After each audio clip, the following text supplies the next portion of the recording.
Hello friends, आप सभी का फिर से एक बार स्वागत है हमारी क्लास में। तो जैसे कि आपको पता भी है, आपको हम अपनी क्लास में कुछ बेसिक चीज़ें पढ़ाते हैं। तो हमारा जो आज का टॉपिक है वो कुछ अलग होने वाला है। तो मैं आपको बता देता हूँ कि आज का हमारा टॉपिक क्या है। तो हमारा आज का टॉपिक जो है वो उन स्टूडेंट्स के लिए है जो हाल ही में बीएड कर रहे हैं और बीएड के सेकेंड ईयर में हैं। तो हमारी जो आज की क्लास है ये उन स्टूडेंट्स के लिए है जो अभी हाल ही में टीचर ट्रेनिंग कर रहे हैं। तो उन लोगों को स्टार्टिंग में टीचर डायरी फिल करने में थोड़ी प्रॉब्लम्स आती है। तो आज हम आपको बताएंगे कि टीचर डायरी कैसे फिल करते हैं।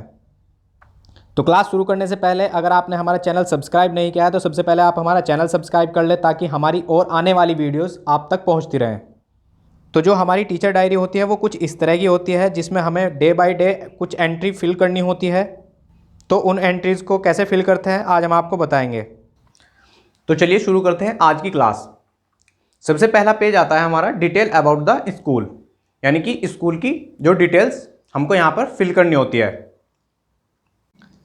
तो फर्स्ट पॉइंट है नेम ऑफ द स्कूल, यानी कि जहाँ पर आप ट्रेनिंग कर रहे हैं उस स्कूल का नाम क्या है। और सेकेंड पॉइंट है एड्रेस, यानी कि वो है कहाँ पर, किस जगह है, कौन से सिटी में है, कौन से गाँव में है। तो आपको उसका एड्रेस फिल करना है।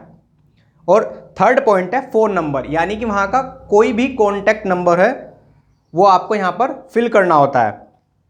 और फोर्थ पॉइंट है ईमेल, यानी कि जो स्कूल की ईमेल है वो आपको यहाँ पर फिल करनी है। फिफ्थ पॉइंट है क्लास, यानी कि आप कौन सी क्लास में टीचिंग कर रहे हैं वो भी आपको फिल करनी है। नेम ऑफ द प्रिंसिपल, जो वहाँ के प्रिंसिपल है उनका नाम क्या है वो आपको यहाँ पर फिल करना है।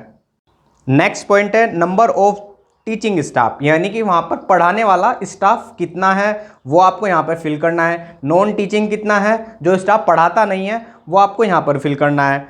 और टाइमिंग ऑफ द स्कूल, यानी कि स्कूल की टाइमिंग क्या है वो आपको यहाँ पे फिल करनी होती है। ड्यूरेशन ऑफ स्टे, यानी कि आपने वहाँ पर कितनी देर पढ़ाया आपको ये यहाँ पर फिल करना होता है। तो जो आपकी डायरी होगी वो कुछ इस तरह की होगी जैसे कि इसमें दिखाया गया है। आपको ये मैं खाली डायरी आपको फिल करके दिखाऊंगा अभी। तो मैं खाली आपको एक बार ऐसे ही बता देता हूं, उसके बाद मैं आपको फिल करके दिखाऊंगा। सबसे पहले ऊपर लिखा हुआ है दिवस विवरण, यानी कि डे डिस्क्रिप्शन, यानी कि आपका स्कूल में कौन सा दिन है वो आपको यहाँ पर फिल करना होता है। फर्स्ट पॉइंट है विद्यालय प्रार्थना में भाग लिया या नहीं।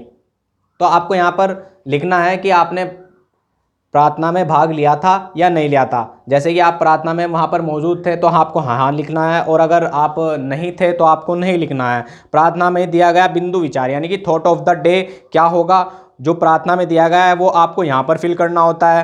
कक्षा में उपस्थित छात्र, कक्षा में उपस्थित छात्र की संख्या और अनुपस्थित छात्र की, यानी कि प्रेजेंट स्टूडेंट कितने थे और एब्सेंट कितने थे वो आपको यहाँ पर फिल करने होते हैं। नेक्स्ट पॉइंट है कक्षा में पढ़ाए गए पाठ का विवरण, यानी कि आप कौन सी क्लास में पढ़ा रहे हैं, कौन सा सेक्शन है, आपका सब्जेक्ट क्या है और आपका प्रकरण यानी कि आपका टॉपिक क्या है, यानी कि जो उस दिन आपने पढ़ाया वो आपको यहाँ पर फिल करना होता है। नेक्स्ट पॉइंट है इसमें पाठ के मुख्य बिंदु, यानी कि मेन पॉइंट्स कौन कौन से हैं वो आपको यहाँ पर फिल करने होते हैं। तो नेक्स्ट पॉइंट है शिक्षक उद्देश्य, यानी कि टीचिंग ऑब्जेक्टिव। तो टीचिंग ऑब्जेक्टिव क्या होंगे, जो आपने मेन पॉइंट्स लिखे हुए हैं ऊपर, आपको बच्चों को उनका बेसिक कंसेप्ट क्लियर करना पड़ेगा, उन्हें अच्छे से बताना पड़ेगा। तो आपको यहाँ पर ये चीज़ फिल करनी होती है। नेक्स्ट है प्रयुक्त सहायक सामग्री, यूज टीचिंग एड्स, यानी कि आपने टीचिंग के दौरान कौन कौन सी सामग्री, सहायक सामग्री यूज़ की हैं वो आपको यहाँ पर फिल करनी होती है। जैसे कि हमारा ब्लैक बोर्ड होता है और डस्टर होता है, चौक होती है।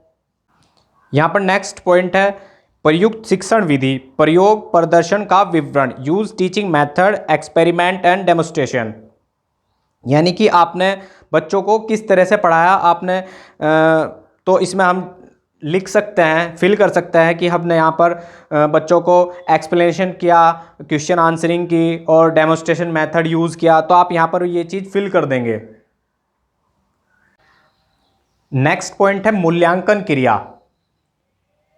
तो इसमें क्या करना होता है हमें, इसमें हमें जो हमने आज टॉपिक पढ़ा है उसके बारे में बच्चों से क्वेश्चनिंग करनी होती है, यानी कि इसमें आप लिखेंगे प्रश्नोत्तर विधि, यानी कि क्वेश्चनिंग, और आप अपना क्वेश्चन लिखेंगे कि हमने क्या क्वेश्चन किया था, वो आपको यहाँ पर फिल करना होता है। नेक्स्ट पॉइंट है गृह कार्य यानी कि होमवर्क। तो आपको यहाँ पर उनको गृह कार्य देना है, घर के लिए क्या काम दिया है आपने वो आपको यहाँ पर फिल करना है। नेक्स्ट पॉइंट है सांस्कृतिक क्रियाकलाप का विवरण, डिस्क्रिप्शन ऑफ कल्चर एक्टिविटीज़। जैसे कि हमारे नेशनल फेस्टिवल होते हैं, 26 जनवरी है, 15 अगस्त है या फिर 2 अक्टूबर, तो इनमें से कोई भी एक भी चीज़, अगर आपका नेशनल फेस्टिवल कोई भी आ रहा हो तो उस दिन का, तो आप यहाँ पर फिल करेंगे।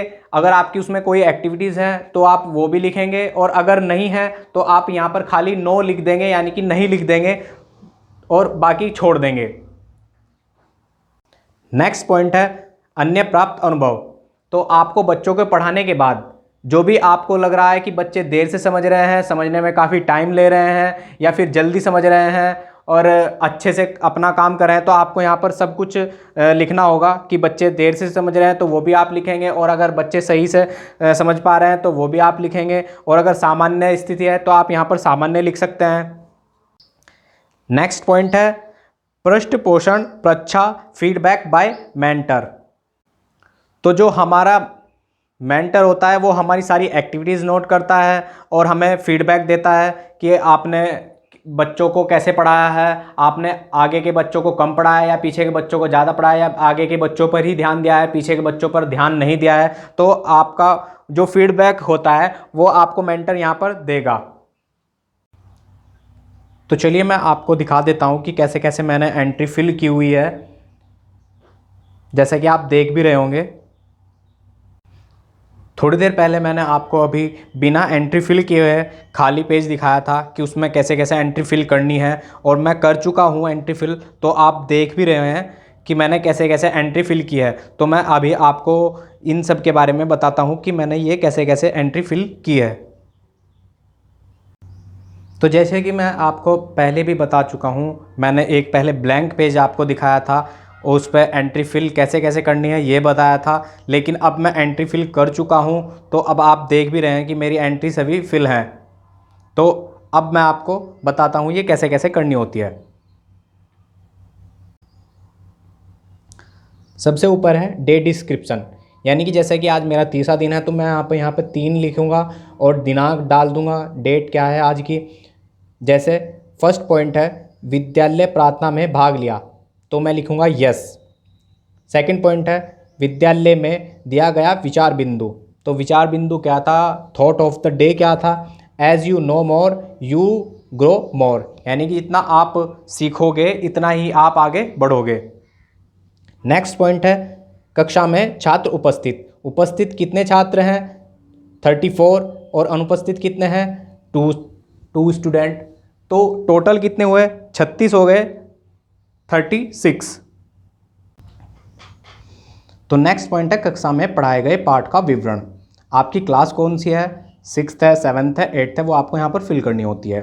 सेकंड है सेक्शन, सेक्शन में आपका कौन से सेक्शन है, या ए है, बी है, सी है, जो भी आपका सेक्शन होगा वो आपको यहाँ पर फिल करना होता है। आपका विवरण यानी कि आपका सब्जेक्ट कौन सा है वो आपको यहाँ पर लिखना है, जैसे कि यहाँ पर मैंने मैथमेटिक्स लिखा हुआ है, और प्रकरण यानी कि उस दिन का टॉपिक क्या है वो आपको यहाँ पर फिल करना होता है। नेक्स्ट पॉइंट है पाठ के मुख्य बिंदु, यानी कि मेन पॉइंट्स जो लेसन के हैं वो आपको यहाँ पर लिखने होते हैं। जैसे एंगल्स है, टाइप ऑफ एंगल है, राइट एंगल है, तो ये मुख्य पॉइंट्स हैं, यानी कि मेन पॉइंट्स हैं जो यहाँ पर मैंने लिखे हैं। शिक्षक उद्देश्य टीचिंग ऑब्जेक्टिव, यानी कि मेरा ऑब्जेक्टिव ये होगा कि मैं सभी बच्चों को इनके बारे में अच्छे से बता सकूं, इनका बेसिक कंसेप्ट क्लियर कर सकूं। तो मैं यहाँ पर लिख दूंगा understand basic concept of angle and also learn how to draw angle. तो नेक्स्ट पॉइंट है यहाँ पर प्रयुक्त सहायक सामग्री यूज टीचिंग एड्स, जैसे कि मैंने बिना फिल किए हुए भी आपको बताया था कि यूज़ टीचिंग एड्स क्या है, पढ़ाते टाइम मैंने कौन कौन से सहायक सामग्री यूज़ किए हैं वो मैं यहाँ पर फिल करूँगा। जैसे ब्लैक बोर्ड है, चौक है, डस्टर है, प्रोटेक्टर है, वो मैंने यहाँ पर लिख दिया है। प्रयुक्त शिक्षण विधि, प्रयोग प्रदर्शन विवरण, यूज़ टीचिंग मेथड, एक्सपेरिमेंट और डेमोस्ट्रेशन, तो मैंने कौन सी विधि यहाँ पर यूज़ की है वो मुझे यहाँ पर लिखनी है। जैसे मैंने डेमोन्स्ट्रेशन मेथड किया है, एक्सप्लेनेशन मेथड किया है, क्वेश्चन आंसरिंग किया है, तो मैं यहाँ पर फिल कर दूंगा। तो नेक्स्ट पॉइंट है मूल्यांकन प्रक्रिया। तो इसमें मैंने बच्चों को पढ़ाने के बाद बच्चों से क्वेश्चन आंसरिंग की और उसमें क्या क्वेश्चन किया वो यहाँ पर मुझे फिल करना होता है। यानी कि मैंने बच्चों से पूछा कि टाइप ऑफ एंगल कितने होते हैं, तो बच्चों ने बताया। और उसके बाद है नेक्स्ट पॉइंट गृह कार्य। यानी गृह कार्य के लिए मैंने बच्चों को क्या काम दिया घर के लिए वो यहाँ पर मैं लिखूँगा। जैसे मैंने दिया draw 2 acute angle and 2 obtuse angles. और नेक्स्ट पॉइंट है सांस्कृतिक क्रियाकलाप का विवरण। जैसे कि कोई भी सांस्कृतिक क्रियाकलाप नहीं था तो मैं यहाँ पर नो लिख दूंगा। और नीचे नेक्स्ट पॉइंट है अन्य प्राप्त अनुभव। तो कुछ बच्चे जैसे कि स्लो लर्नर होते हैं, यानी कि देर से समझते हैं, समझने में काफ़ी अधिक टाइम लेते हैं, तो मैं लिख दूंगा focus on those students who are slow learner. तो नेक्स्ट और लास्ट पॉइंट है फीडबैक बाय मेंटर। तो मेंटर जो हमें फीडबैक देगा, जो हमारी एक्टिविटीज़ को नोट करेगा, उसके बाद वो फीडबैक देगा कि जैसे कि हमने जो फ्रंट के बच्चे थे फोकस उन्हीं पे ज़्यादा किया है, जो बैक बेंचर थे उन पर फोकस कम किया है। तो जो भी हमें फीडबैक मिलेगा वो हम यहाँ पर फिल करेंगे। तो ऐसे ही आप सभी एंट्रीज पूरी कर लेंगे, जैसे कि मैंने आपको बता भी दिया है और दिखा भी दिया है। और ऐसा भी नहीं है कि जैसे मैंने लिखा है आप बिल्कुल ऐसे ही लिखें, आप अपनी तरफ से अपनी साइड से जितना अच्छा हो सकता है आप उतना अच्छा करके इसको लिख सकते हैं।